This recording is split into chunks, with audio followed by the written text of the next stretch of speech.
Moscow पर एक साथ कई ड्रोन से हमले हो गए। जी हां, मॉस्को में रूस के टैंक बेस पर ड्रोन अटैक कर दिया गया है। हमलों के बाद मॉस्को में एयर रेड अलर्ट। मॉस्को के नारोफोमिस्क में अलर्ट पर एयर डिफेंस। नारोफोमिस्क में फोर्ट कांतेमिरोवस्काया टैंक बेस भी मौजूद है, इसलिए यहां पर जो हमला हुआ है वो बहुत महत्वपूर्ण माना जा रहा है और कहा यह जा रहा है कि मॉस्को पर यह अब तक का सबसे बड़ा हमला है। रूस के 20 शहरों में मॉस्को पर हुए इस हमले के बाद जबरदस्त दहशत है।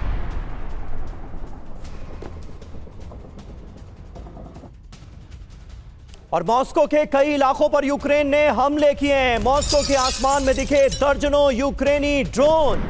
हमलों की वजह से कलुगा एयरपोर्ट कई घंटों तक बंद रहा। उसने यूक्रेन के 7 ड्रोन्स को नष्ट करने का किया दावा। राजधानी मॉस्को में रात भर यूक्रेनी ड्रोन का खौफ देखा गया।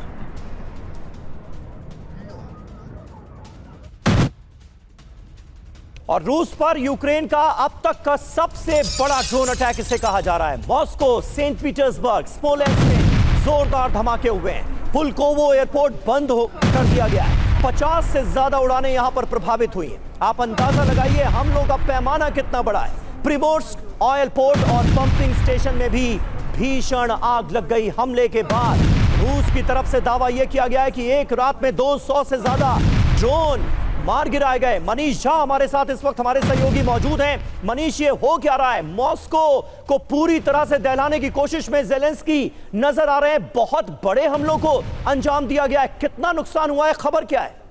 देखिए, रूस के रक्षा मंत्रालय की तरफ से कहा गया है कि करीब 250 के ड्रोन के जरिए यूक्रेन ने रूस के अलग अलग जगह पर टारगेट किया था। हालांकि रूस की तरफ से यह दावा किया गया है कि ज़्यादातर ड्रोन को डिस्ट्रॉय कर दिया गया है या फिर उसे अपने टारगेट को अचीव नहीं करने दिया गया, लेकिन निश्चित तौर पर कुछ ड्रोन ने बहुत ही इम्पोर्टेंट जगह पर अटैक करने में कामयाबी हासिल की।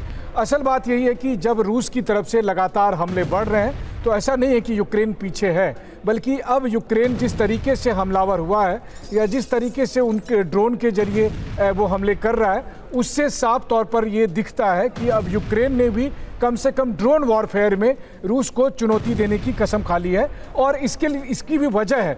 वजह यह है कि यूक्रेन ने काफ़ी बड़ी संख्या में अपने यहाँ जो स्वदेशी ड्रोन भी डेवलप कर लिए हैं और जो इस हद तक कामयाब है कि वो न केवल रूस यूक्रेन सीमा पर बल्कि डीप साइड में भी जाकर रूस के स्ट्रेटेजिक इंपॉर्टेंस बिल्कुल यही होता हुआ नजर आ रहा है। और हम साफ तौर पर यही देख रहे हैं कि यूक्रेन के ड्रोन अब रूस के अंदर घुसकर बड़े इलाकों में हमले करते हुए नजर आ रहे हैं और रूस को बड़े नुकसान का सामना करना पड़ रहा है। वहीं रूस के प्रिमोर्स्क पोर्ट पर यूक्रेन ने विध्वंसक हमला कर दिया। प्रिमोर्स्क पोर्ट पर खड़े जहाज में हमले के बाद भीषण आग लग गई। बाल्टिक सागर का सबसे बड़ा ऑयल लोडिंग पोर्ट है प्रिमोर्स्क। बाल्टिक में रूस के बड़े सैन्य अभ्यास के दौरान यह हमला हुआ है, इसलिए भी इस खबर के मायने बड़े हैं।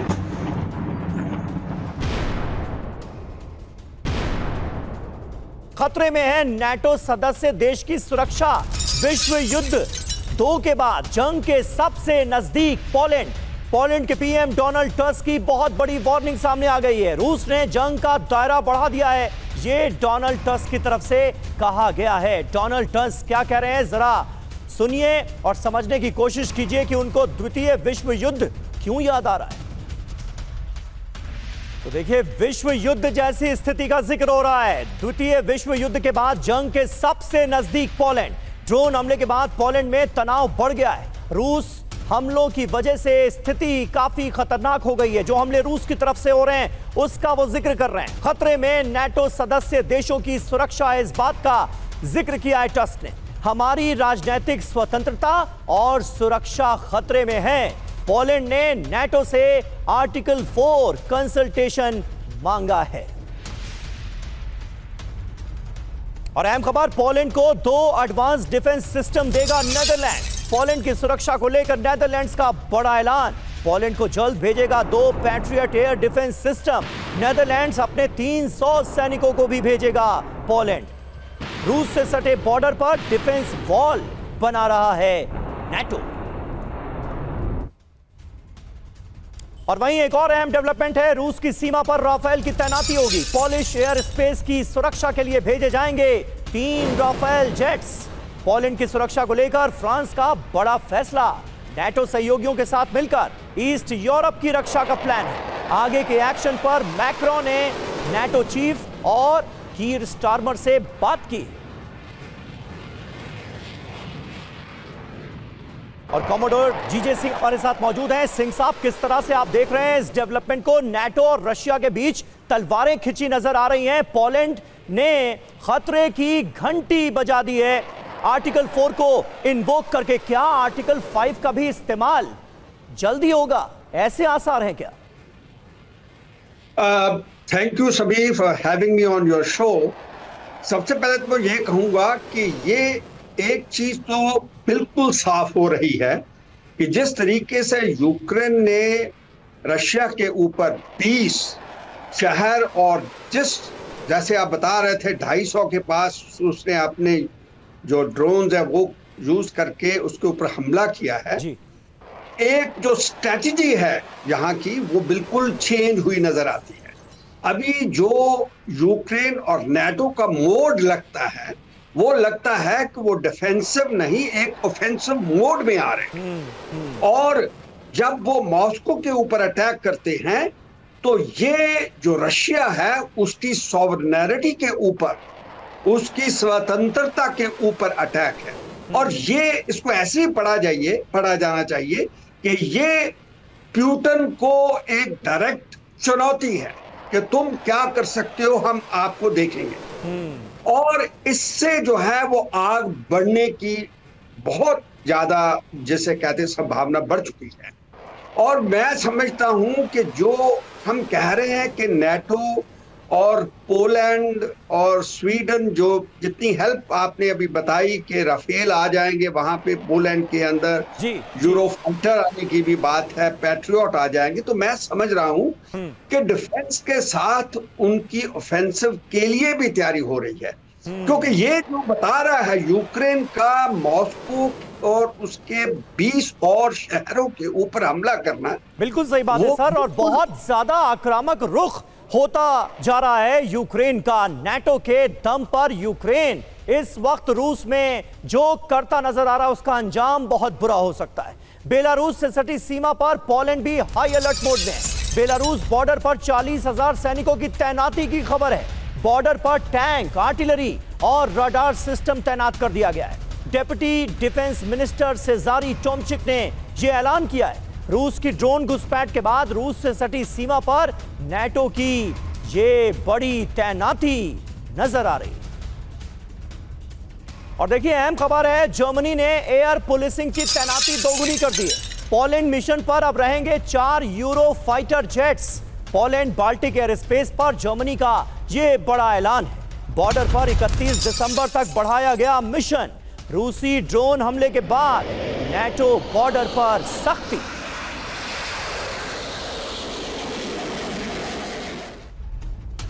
तो पोलैंड से बाल्टिक एक्शन में नजर आ रहा है नाटो। कैसे, जरा ये देखिए। पोलैंड और जर्मनी ने एयर पुलिसिंग की तैनाती डबल कर दी है।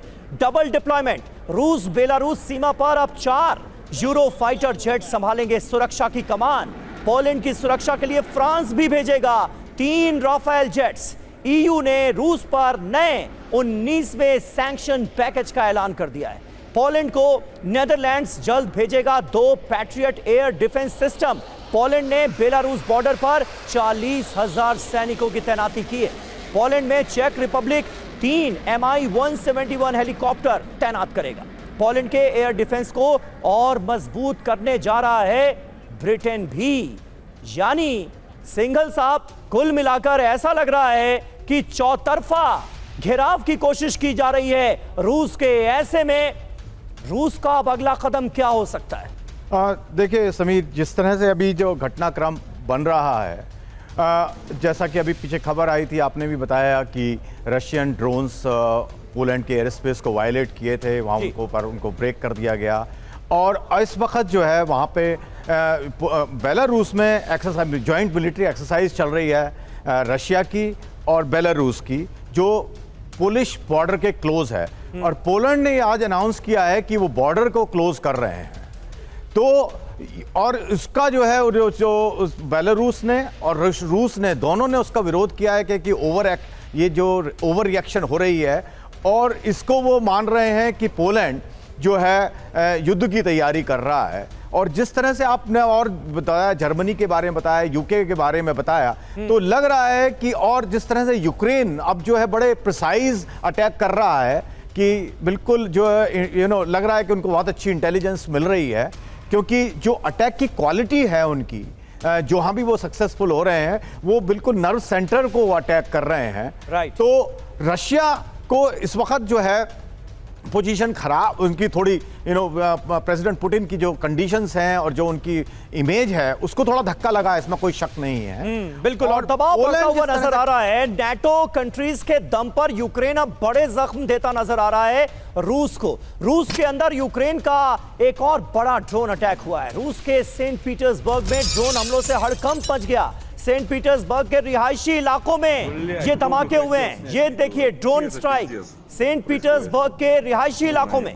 यूक्रेन ने प्रिमोर्स्क ऑयल पोर्ट को किया है टारगेट। हमलों से एक जहाज में भी आग लगने का दावा किया जा रहा है।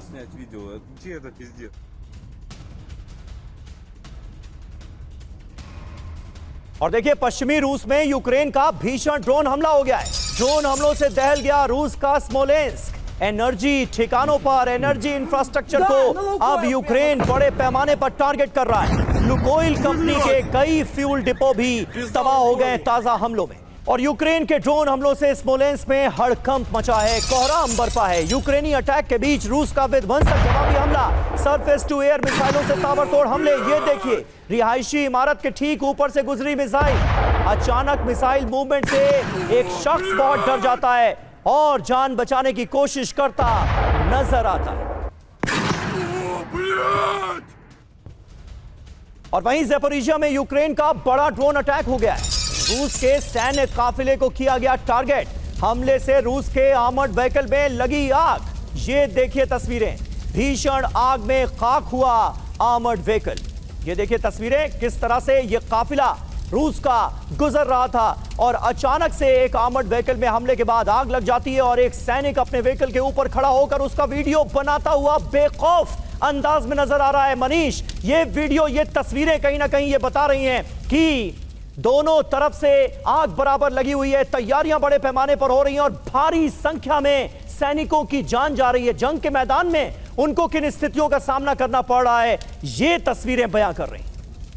देखिए, इसमें कोई दो राय नहीं कि अभी की स्थिति पहले की तुलना में या 2 दिन पहले की तुलना में ज्यादा क्रिटिकल है। ना केवल रूस और यूक्रेन के फ्रंट पर, बल्कि एक जो नया फ्रंट रूस और पोलैंड के बीच में खुलता जा रहा है। संयोग की बात देखिए कि अभी जब हम और आप बात कर रहे हैं उस वक्त ब्रिटेन के विदेश मंत्री, पोलैंड के विदेश मंत्री और यूक्रेन के विदेश मंत्री ये सभी कीव में एक मीटिंग कर रहे हैं कि अब आगे क्या होगा।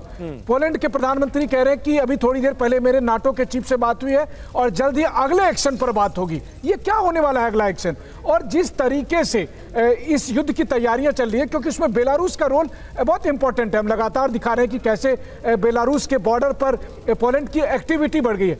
हो सकता है कि अगले कुछ घंटे में आपको वो चीज देखने को मिले जिसके बारे में आशंका जताई जा रही है, क्योंकि जिस तरीके का रिएक्शन हुआ है, मसलन कि आज कम से कम यूरोप के 5 मुल्कों ने रूस के जो वहां पर एम्बेसडर पोस्टेड है उनको बुलाकर समन किया है। रूस की ड्रोन घुसपैठ पर यूएनएससी की इमरजेंसी बैठक, पोलैंड की अपील पर बुलाई गई है सुरक्षा परिषद की बैठक। पोलैंड का दावा, रूसी ड्रोन गलती से नहीं आए। 7 घंटे चला ड्रोन हमलों का ऑपरेशन। पोलैंड अपनी बात पर पूरी तरह से डटा हुआ है, अड़ा हुआ है और यह बताने की कोशिश कर रहा है यूएन के मंच पर कि ये हमले जानबूझकर किए गए। और रूस के खिलाफ बाल्टिक देशों का बड़ा एक्शन। लातविया ने रूस बेलारूस बॉर्डर पर एयर स्पेस को बंद किया। 11 से 18 सितंबर तक एयर स्पेस बंद करने का प्लान। रूस का एक्शन नाटो के लिए अलर्ट सिग्नल, ये कहा गया है एंड्रिस की तरफ से। लातविया पर सीधा खतरा नहीं, लेकिन रोकना जरूरी है। और बेलारूस यूक्रेन सीमा के पास किसी भी उड़ान पर लगा दी गई है पाबंदी। पोलैंड ने 9 दिसंबर तक उड़ान पर पाबंदी लगा दी है। सीमा के पास सिर्फ सैन्य विमानों को उड़ान भरने की छूट है। सुरक्षा के लिहाज से सीमा के पास उड़ान पर पाबंदी लग गई है। एयर स्पेस समेत सीमा पर पोलैंड ने सुरक्षा बढ़ा दी।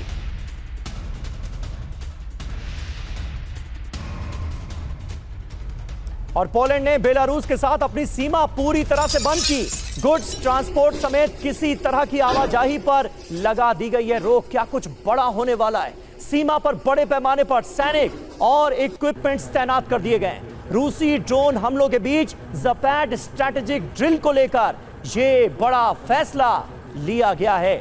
तो नेटो से सटा रूस बेलारूस बॉर्डर सील हो गया है। आखिर इसकी वजह क्या है? होने क्या जा रहा है? ये वो तमाम सवाल हैं जो हर किसी के जहन में। ये देखिए, पोलैंड में ड्रोन हमले पर यूएनएससी सिक्योरिटी काउंसिल की इमरजेंसी बैठक होने जा रही है। और लातविया ने रूस बेलारूस बॉर्डर पर एयर स्पेस को बंद कर दिया है। ये एक बड़ा कदम उठाया गया है। बेलारूस यूक्रेन सीमा के पास सभी उड़ानों पर पोलैंड ने भी रोक लगा दी है, पाबंदी लगा दी है। पोलैंड ने बेलारूस के साथ अपनी सभी सीमाएं भी पूरी तरह से बंद कर दी हैं। सीमा पर गुड्स ट्रांसपोर्ट समेत किसी भी तरह की आवाजाही को पूरी तरह से रोक दिया गया है। ये बहुत बड़ा डेवलपमेंट है। और बॉर्डर बंद करने पर पोलैंड पर भड़का रूस। बेलारूस से लगे बॉर्डर बंद करने पर पोलैंड को धमकाया। बेलारूस बॉर्डर बंद करने के गंभीर नतीजे होंगे, ये रूस ने कहा है। रूसी विदेश मंत्रालय की प्रवक्ता मारिया ज़खारोवा की वार्निंग। अपने फैसले पर जल्द विचार करे पोलैंड। और पोलैंड में रूसी ड्रोन के टारगेट पर था रजेशोव यासेंका एयरपोर्ट। पोलैंड में रूसी ड्रोन घुसपैठ पर यह विस्फोटक दावा सामने आया है। डच F-35 ने पोलैंड की ओर बढ़ते ड्रोन गिराए। यूक्रेन को मदद पहुंचाने का बड़ा लॉजिस्टिक्स सेंटर है रजेशोव। रूस के टारगेट पर पोलैंड के कई एयरपोर्ट हैं, ये रिपोर्ट में कहा गया है। और एक बड़ी खबर ब्रिटेन के रुख को लेकर। ब्रिटेन ने रूस पर लगाए 100 नए सैंक्शन। टारगेट पर रूस की सालाना आय और सैन्य सप्लाई। 70 जहाजों को ब्रिटेन के पोर्ट्स में एंट्री से रोका गया है। 3 व्यक्तियों और 27 कंपनियों को ब्लैकलिस्ट कर दिया गया है। पोलैंड पर ड्रोन हमले के बाद ब्रिटेन की यह बहुत बड़ी कार्रवाई सामने आ रही।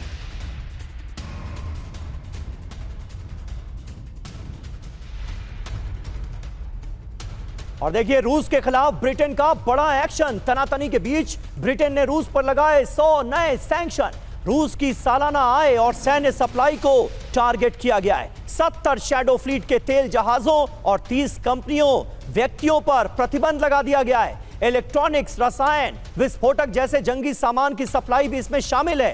ब्रिटिश विदेश मंत्री योवेट कूपर के यूक्रेन दौरे के बीच ये ऐलान हुआ है। रूस की आर्थिक शक्ति कम करना और उसकी सेना पर दबाव डालना, यह सीधे तौर पर मकसद नजर आता है। ब्रिगेडियर विनोद दत्ता, कुल मिलाकर चौतरफा तरीके से घिराव की कोशिश रूस की जा रही है।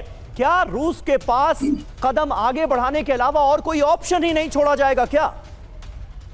देखिए, जिस तरह से रूस को घेरा जा रहा है, जिस तरह से यूक्रेन अपने ऑपरेशंस में हमलावर है, ये यकीनन ये इस बात का सबूत है कि किस तरह से ट्रंप साहब इनको इस सिचुएशन को एग्रीवेट कर रहे हैं। वो पीछे से बिहाइंड द सीन यूक्रेन को उकसा रहे हैं।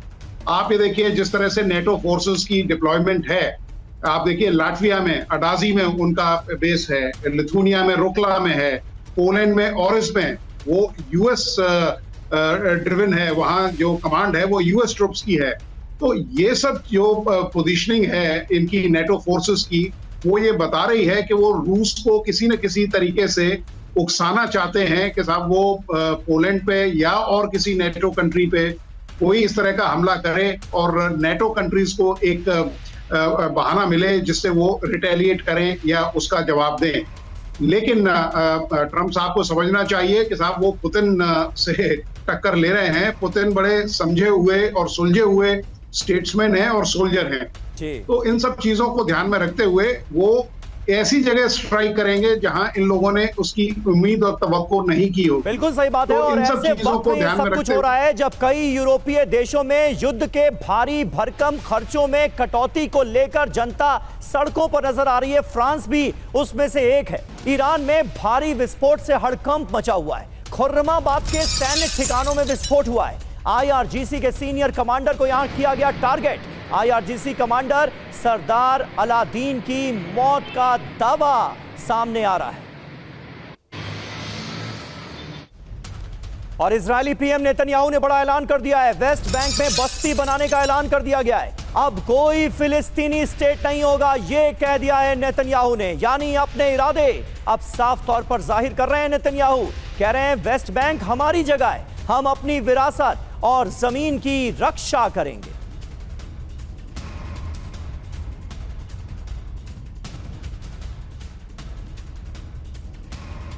और हमारे साथ तमाम खास मेहमान मौजूद हैं। जीजे सिंह साहब, किस तरह से आप देख रहे हैं नेतन्याहू के इस ऐलान को? इजराइल की मंशा अब क्या नजर आ रही है? एक तरफ गाजा में पूरी तरह से हमले पर हमले करके फ्लैटन करने की कोशिश नजर आती है और दूसरी तरफ अब खुलकर नेतन्याहू ये कह रहे हैं कि कोई फिलिस्तीन स्टेट नहीं होगा। देखिए, मैं तो समझता हूं कि अभी इजराइल ने अति कर दी है। जितनी रेड लाइंस होती जो यूएनओ ने खींची या दूसरे देशों ने खींची थी, वो क्रॉस कर दी हैं।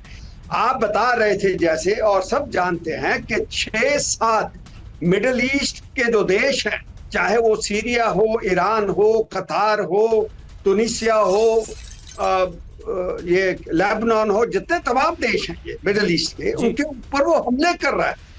और उसके साथ जो बड़ी बात हो रही है वो ये है कि उसने जो अमेरिका का एक अच्छा फ्रेंडली दोस्त था, कतार था, उसके ऊपर भी अटैक कर दिया है। तो इसके साथ क्या होगा? इसका इफेक्ट ये होगा कि जितने इस्लामिक देश है मिडिल ईस्ट के, उनके अंदर ब्रदरहुड आ जाएगी, वो एक हो जाएंगे। जैसे 1977 के अंदर, 73 के अंदर यौम कपूर वार हुई थी, उसमें पूरे मिडिल ईस्ट के देशों ने हमला किया था इजराइल के ऊपर। मुझे वैसी स्थिति नजर आ रही है और वो भी बहुत जल्दी हो जाएगा। मैं कहता हूं सिर्फ उनके लिए 20 दिन की भी नहीं समझना चाहिए, क्योंकि यौम कपूर आ रहा है। 1-2 अक्टूबर को यौम कपूर है, जब ये इजरायली सब अपना एक फास्ट रखते हैं, वो व्रत रखते हैं और कुछ खाते नहीं, सारा देश ये फास्ट पे चला जाता है। उसी दिन जो 1-2 अक्टूबर को मुझे लग रहा है कि कहीं ये पूरे इस्लामिक ब्रदरहुड इकट्ठी होकर ये इसके ऊपर हमला ना कर दे जो दुनिया की हिस्ट्री को चेंज कर देंगे। बिल्कुल, ये बहुत इंपॉर्टेंट बात आपने कही सिंघल साहब। इस पर एक पॉइंट आपका भी चाहूंगा। क्या ये स्थिति अब निकट भविष्य में मुमकिन नजर आ रही है? क्योंकि आप देखिए यूएई की तरफ से भी इजराइल के खिलाफ बहुत स्ट्रांग स्टेटमेंट आया है। क्या अरब वर्ल्ड इजराइल के खिलाफ एकजुट होता हुआ नजर आ रहा है? कतर में जो हमला किया है इजराइल ने उसके बाद। Is it for me? जी सिंघल साहब, आप ही।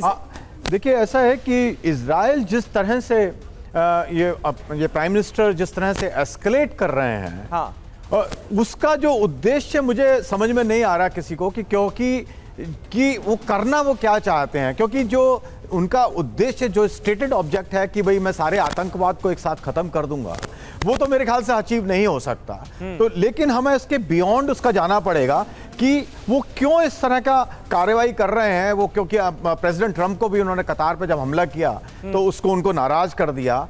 तो वो चाहते क्या है? मेरे ख्याल से जो मुझे लग रहा है कि जो पूरी तरह उनके जो उद्देश्य हैं वो मेरे ख्याल से आतंकवाद से भी बढ़कर के हैं कि शायद उनका जो इंटरनल क्राइसिस है पॉलिटिकल, वो भी एक मेरे ख्याल से इसमें एक रोल प्ले कर रहा है। से भटकते हुए नजर आ रहे हैं। अमेरिकी बॉम्बर ने रूस के पास गिराया है एंटी शिप बॉम्ब। रूस के नजदीक अमेरिका के स्टेल्थ बॉम्बर ने दिखाई अपनी ताकत। उत्तरी नॉर्वे के जल क्षेत्र में एंटी शिप वेपन का परीक्षण। रूस चीन की नेवी को क्विक सिंक बॉम्ब से चेतावनी। बैरेंट सागर में रूस के खिलाफ बनाया गया नेवल टास्क ग्रुप।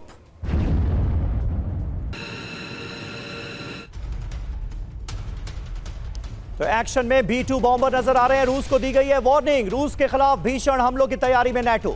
अमेरिकी B-2 बॉम्बर ने रूस के पास गिराया एंटी शिप बॉम्ब। आर्कटिक में क्विक सिंक बॉम्ब का दरअसल टेस्ट किया गया है। नॉर्वे के एंडोया द्वीप से 366 मील दूर शिप डुबाने का यह परीक्षण था। अमेरिका ने 500 पाउंड के GBU-38 और 2000 पाउंड के GBU-31 क्विक सिंक बॉम्ब बनाए। बेरेंट सागर में रूस की गतिविधियों के खिलाफ यह नेवल टास्क ग्रुप बनाया गया है। और रूस बेलारूस की न्यूक्लियर जंग की तैयारी सामने आई। रूस बेलारूस की ज्वाइंट स्ट्रैटेजिक ड्रिल ज़पैड 2025 शुरू हो गई है। ड्रिल में न्यूक्लियर कैपेबल मिसाइल ऑर्शनिक को भी शामिल किया गया है। बाल्टिक और बेरेंट सी और ट्रेनिंग ग्राउंड पर यह ड्रिल हो रही है। अभ्यास में सेना और क्षेत्रीय कमांड के समन्वय पर पूरा जोर दिया गया है। तो रूस बेलारूस की न्यूक्लियर जंग की तैयारी। रूस बेलारूस का ज्वाइंट ज़पैड 2025 अभ्यास न्यूक्लियर कैपेबल ऑर्शनिक मिसाइल के साथ यह जंगी तैयारी हो रही है। ड्रिल के बाद बेलारूस में ऑर्शनिक मिसाइल तैनात करने की तैयारी है। कहां हो रही है ड्रिल, यह जान लीजिए। दोनों देशों के ट्रेनिंग ग्राउंड बाल्टिक सागर और बेरेंट सागर में इस ड्रिल को अंजाम दिया जा रहा है। सैन्य अभ्यास का फोकस क्या है, यह देखिए। इंटर सर्विस कमांड और कोऑर्डिनेशन, आक्रामक हमले का मुकाबला और सीमा सुरक्षा। मित्र देशों की कोलिशन टुकड़ियों का समन्वय, एक तरह का कोऑर्डिनेशन, यह भी मोटिव नजर आता है। कितने स्टेज में ड्रिल होगी? स्टेज नंबर 1 फोर्स मैनेजमेंट और आक्रामकता को रोकना। स्टेज नंबर 2 संघीय राज्य की क्षेत्रीय अखंडता बहाल करना, दुश्मन पर जीत हासिल करना। यह है इस बड़ी वॉर ड्रिल का मकसद। और रूस की जंगी तैयारी के बीच अलर्ट पर नेटो है। बॉर्डर पर नेटो देश कर रहे हैं अलग अलग war drill. 10 northern European NATO देश कर रहे हैं टेरेसिस 25। सीमा पर लिथुआनिया कर रहा है थंडर स्ट्राइक ड्रिल। 30,000 सैनिकों के साथ पोलैंड का यह सैन्य अभ्यास हो रहा है। तो रूस की जंगी तैयारी अलर्ट पर नेटो। रूस बेलारूस के ज़पैड 2025 को लेकर अलर्ट पर नेटो देश। रूस की न्यूक्लियर तैयारी पर नेटो ने बॉर्डर पर गश्त बढ़ाई। नेटो बॉर्डर वाले देश कर रहे हैं अलग अलग सैन्य अभ्यास। टेरेसिस 25 में शामिल 10 नॉर्दर्न यूरोपियन नेटो देश। लिथुआनिया कर रहा है thunder strike national defence drill. हर तरफ ड्रिल हो रही है, हर तरफ युद्धाभ्यास चल रहा है। 30,000 सैनिकों के साथ पोलैंड का आयरन डिफेंडर 25।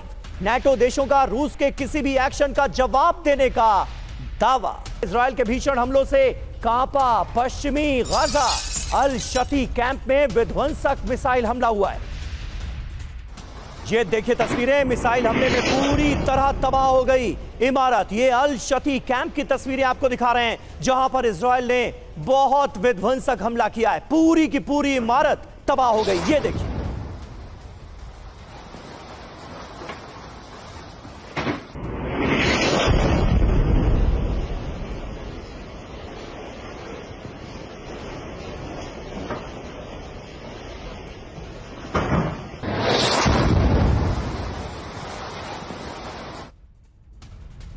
और अहम खबर गाजा से ही। गाजा में इजरायली हमलों की भयावह तस्वीरें सामने आ रही हैं। रिफ्यूजी कैंप से सटी इमारतों पर भी हमले हो रहे हैं। यानी उन इलाकों को अब इजरायल निशाना बनाता हुआ नजर आ रहा है जहां पर बड़े पैमाने पर हजारों की संख्या में शरणार्थी मौजूद हैं। ये देखिए कैसा कोहराम बरपा है उन कैंपों में जहां पर लोग शरण लिए हुए थे।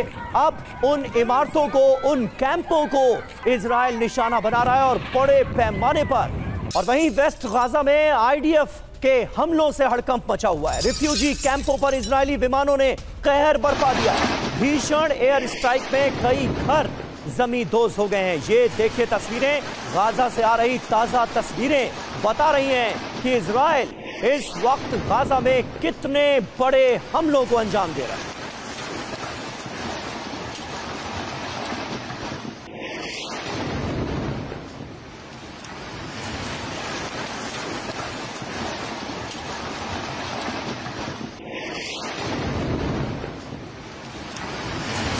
और अहम खबर लेबनान से जुड़ी है। दक्षिणी लेबनान में इजरायल का हमला हुआ है। हिजबुल्लाह के ठिकानों को यहां पर इजराइल ने दहला दिया। हिजबुल्लाह के कई वेपन डिपो यहां पर तबाह कर दिए गए। ये देखिए,